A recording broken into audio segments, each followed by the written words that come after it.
معاشر المسلمين رحمكم الله. ورد عن النبي صلى الله عليه وسلم أن يوم الجمعة سيد الأيام وعيد المسلمين.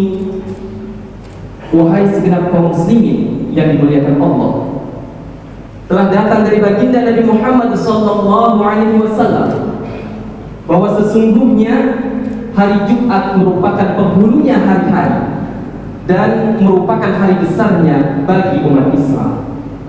فَإِذَا صَعِدَ الْخَطِيبُ الْمِنْبَرَ وَشَرَعَ فِي الْخُطْبَةِ فَلَا يَتَكَلَّمَنَّ أَحَدُكُمْ فَقَدْ وَرَدَ أَنَّ رَسُولَ اللَّهِ صَلَّى اللَّهُ عَلَيْهِ وَسَلَّمَ قَالَ. Maka apabila khatib telah naik ke atas mimbar kemudian menyampaikan syiar khutbah, maka jangan ada di antara kalian yang berbicara.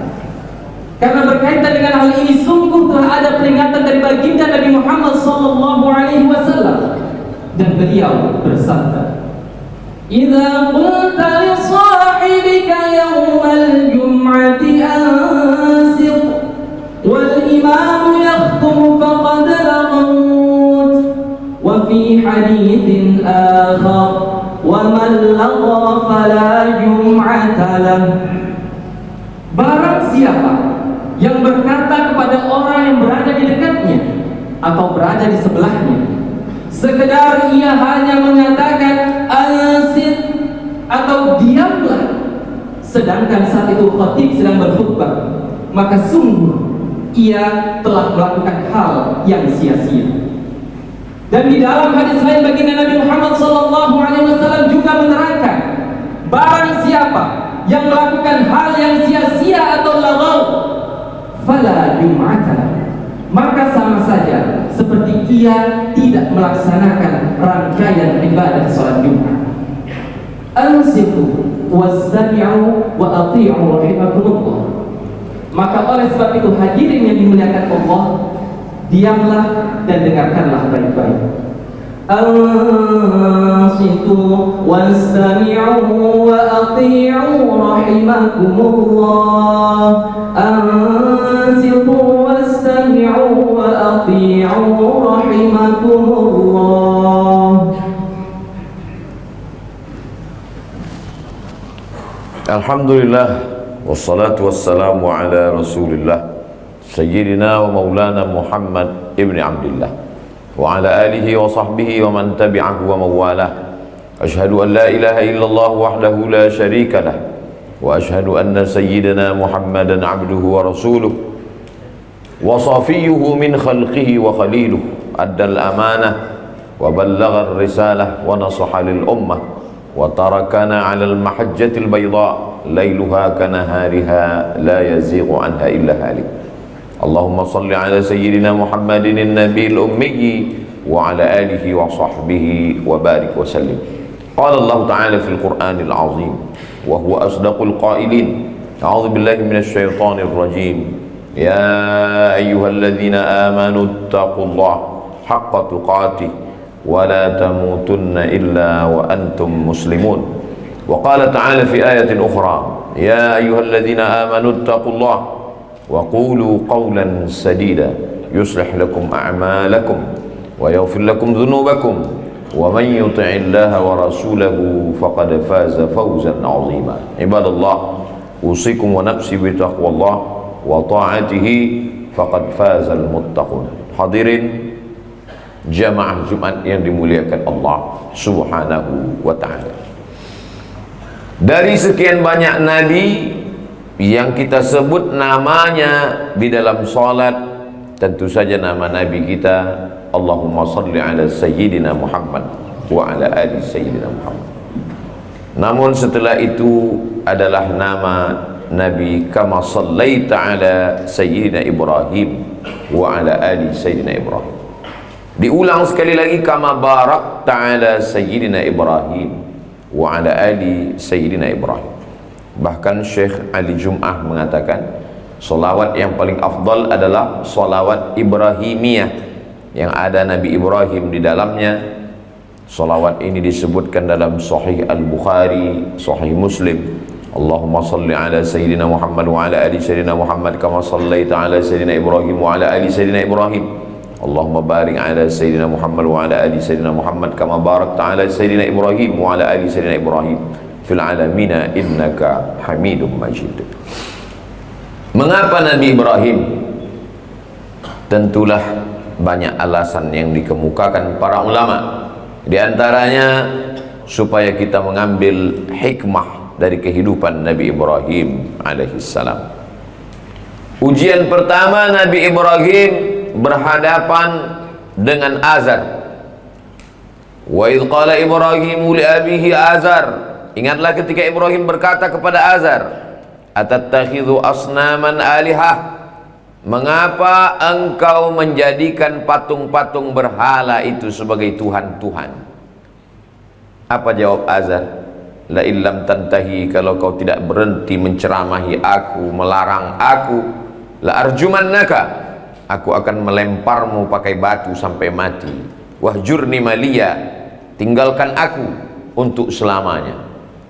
Bermusuhan dengan lawan itu biasa, berkelahi dengan musuh itu pun biasa, tapi mesti menghadapi ayah sebagai asal kejadian, penyebab wujud ke atas dunia setelah ciptaan Allah.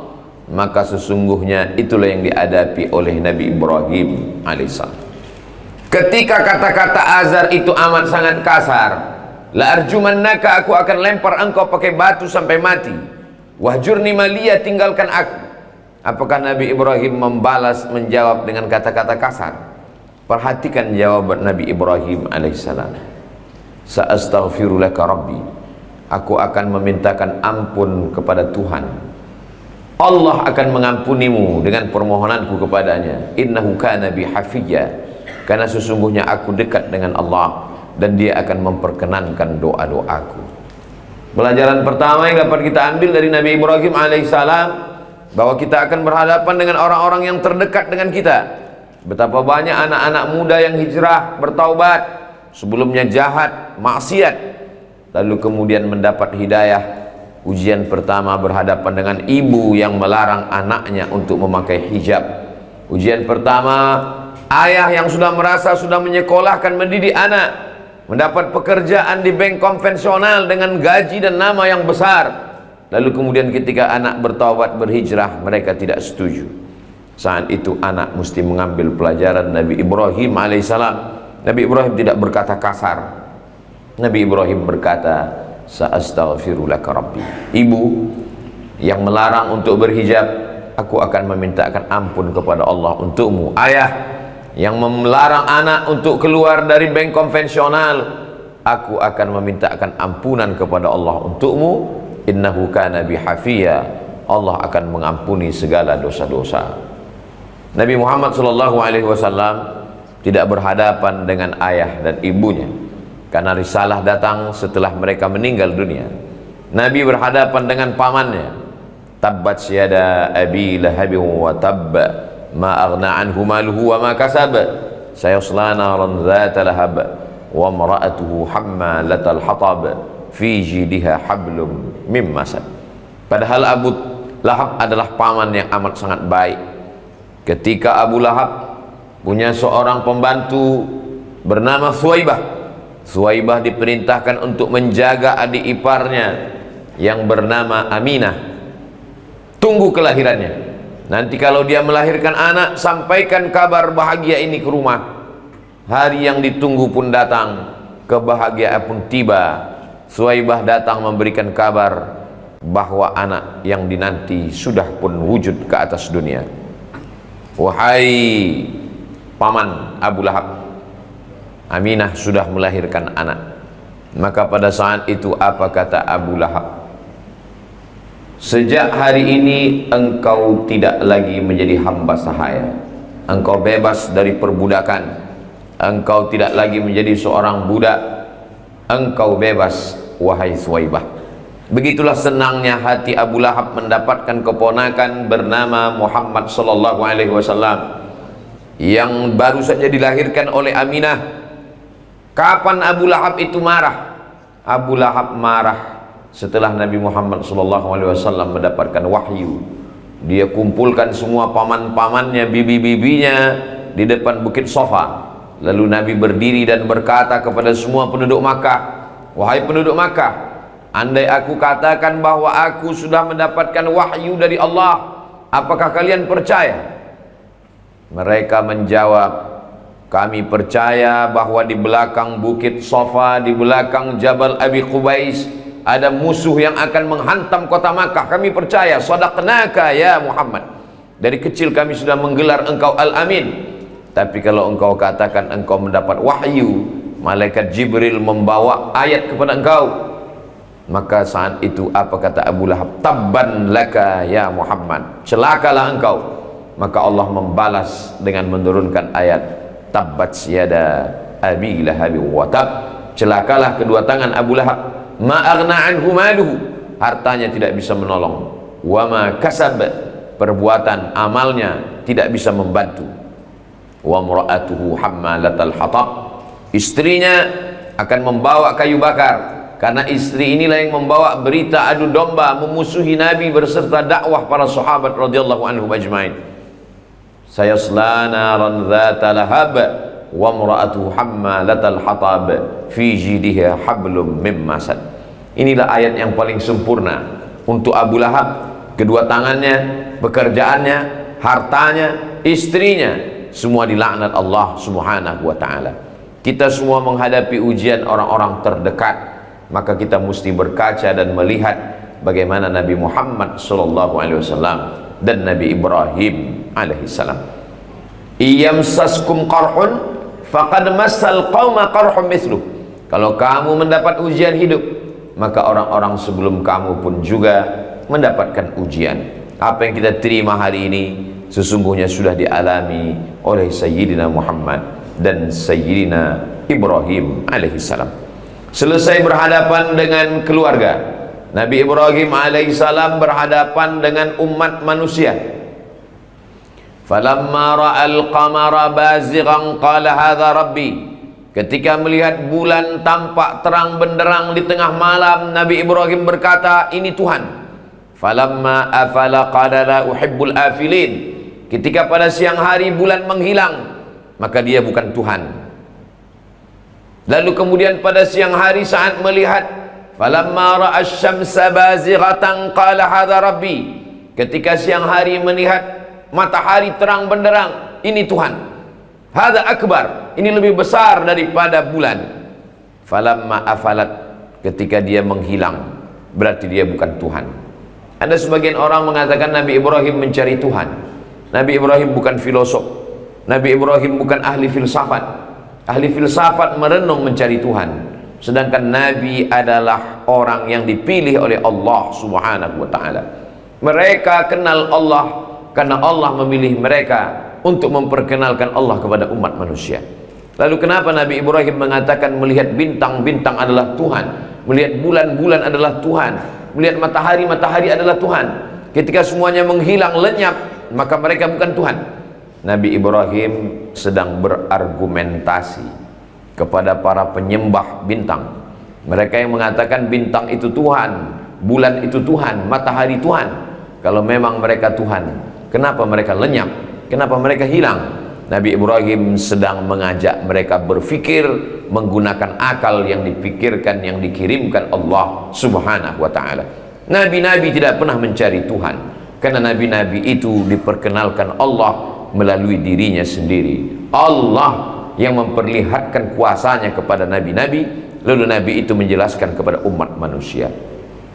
Allah Subhanahu wa ta'ala mau menunjukkan kepada mereka, para penyembah bintang gemintang, sampai hari ini masih ada manusia yang percaya bahwa takdir manusia terkait dengan hari lahir, bulan lahir. Mereka disebut percaya dengan astrologi. Sedangkan umat Islam disuruh mempelajari astronomi, ilmu langit, ilmu bumi, geologi, ilmu yang terkait dengan peredaran bintang gemintang, rembulan, matahari dan planet-planet, astronomi. Kita disuruh mempelajari itu semua. Inna fi khalqis samawati, dalam penciptaan langit, astronomi, wal ardi, penciptaan bumi, geologi, waqtilafil laili wan nahar, perputaran siang dan malam, la ayatin, itu semua adalah ayat-ayat, tanda-tanda kebesaran Allah. Bagi siapa? Li ulil albab, bagi orang yang berfikir. Siapa ulul albab itu? Siapa orang yang berfikir itu? Alladzina yadhkuruna Allah, orang-orang yang berzikir mengingat Allah, menyebut Allah qiyaman ketika tegak, wa qu'udan ketika duduk, wa ala junubihim saat berbaring. Lalu kemudian mereka mengatakan, Rabbana ma khalaqta hadza batila, tidaklah yang engkau ciptakan ini sia-sia. Subhanak, maha suci engkau. Faqina azaban nar, selamatkan kami dari azab neraka. Anak-anak umat Islam diperintahkan untuk mempelajari astronomi, ilmu falak. Bagaimana umat Islam menetapkan 1 Muharram, bagaimana menetapkan 1 Ramadan, 1 Syawal, berdasarkan ru'yah. Tapi ru'yah mustahil, dia hanya disokong, dibantu dengan ilmu falak, ilmu astronomi, ilmu yang mengkaji tentang peredaran matahari dan bulan. Lita'lamu adadas sinina wal hisab, supaya kamu tahu bagaimana hitungan tahun. Itulah yang diperintahkan. Adapun yang terkait dengan nasib, kadzdzabal munajjimun walau shadaqu, para ahli perbintangan, ahli nujum itu bohong kalau mereka meramal nasib. Kalaupun kebetulan terjadi, itu hanya kebetulan saja. Orang yang percaya kepada ramalan nasib perbintangan, maka rusaklah akidahnya kepada Allah Subhanahu wa ta'ala. Man atakahinan, siapa yang datang kepada peramal, fasaddaqahu bima yaqul, percaya kepada ramalan, falam tuqbal lahu salatun arba'ina lailah, tak diterima salatnya 40 hari 40 malam. Man ata'arrafan, siapa yang datang kepada peramal, datang kepada dukun, fasaddaqahu bima yaqul, percaya kepada ramalan dukun, percaya kepada ramalan peramal, faqad kafara bima unzila ala Muhammad, maka sesungguhnya dia sudah dianggap kafir terhadap apa yang diturunkan kepada Nabi Muhammad sallallahu alaihi wasallam.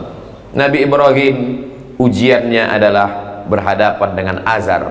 Selesai ujian dengan azar, berhadapan lagi dengan ujian umat masyarakat yang percaya kepada perbintangan. Sampai hari ini masih ada umat manusia, bahkan orang Islam sendiri pun percaya kepada Allah, tapi juga percaya kepada perbintangan. Nujum diambil dari kata najam. Najam artinya bintang, nujum artinya bintang-bintang. Nasib manusia dikaitkan dengan bintang-bintang. Inna khalaqna kulla syai'in, kami menciptakan segala sesuatu, ditetapkan Allah dengan takdirnya, kuasa Allah. Di antara rukun iman yang keenam, antu'mina bil qadari, percaya kepada takdir, khairihi wa syarrihi, takdir baik dan takdir buruk, kembalikan kepada Allah Subhanahu wa ta'ala. Selesaikah ujian Nabi Ibrahim alaihissalam? Belum. Nabi Ibrahim alaihissalam masih berhadapan lagi dengan umat penyembah berhala. Ketika mereka semua pergi ke kebun kurma, Nabi Ibrahim melihat kesempatan. Nabi Ibrahim mengambil kampak yang besar, dia pergi ke tempat berhala-berhala, dia hancurkan berhala-berhala itu.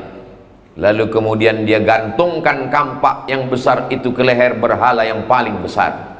Setelah mereka kembali, mereka melihat puing-puing berhala hancur berserakan. Lalu kemudian mereka berkata, diabadikan dalam Al-Quran, mereka memanggil Nabi Ibrahim alaihissalam. Mereka langsung mengarahkan tuduhan itu kepada Nabi Ibrahim.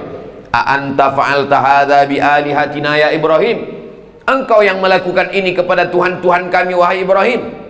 Nabi Ibrahim menjawab, bal fa'alahu kabirhum hadza, yang melakukan ini adalah Tuhan yang paling besar, berhala yang paling besar. Inilah yang sudah menghancurkan berhala-berhala kecil. Fas'aluhum in kanu yantiqun, kalau kamu tidak percaya, tanyalah berhala-berhala ini kalau mereka bisa menjawab pertanyaan kalian. Nabi Ibrahim lagi-lagi sedang mengajak manusia untuk menggunakan akal fikirannya. Kalau membela dirinya saja tidak bisa, apalagi membela umat manusia. Kalau membela dirinya dari hancur berhala berkeping tidak bisa, bagaimana dia bisa menolak bala yang menimpa manusia? Nabi Ibrahim mengajak akal manusia berpikir. Bukan aku yang melakukannya. Yang melakukannya adalah berhala yang besar ini. Dia yang sudah menghancurkan berhala kecil. Fas'aluhum in kanu yantiqun. Tanya kepada mereka. Manusia kalau dia diajak berdebat dengan otak, dia kalah, dia akan menggunakan ototnya.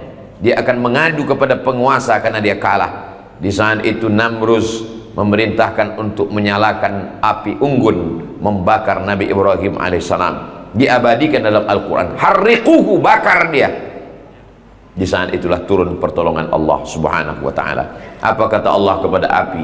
Ya nar, wahai api, kuni bardan, jadilah engkau api yang sejuk, wasalaman, dan selamat, ala Ibrahim, kepada Nabi Ibrahim alaihissalam. Apa kata ahli tafsir?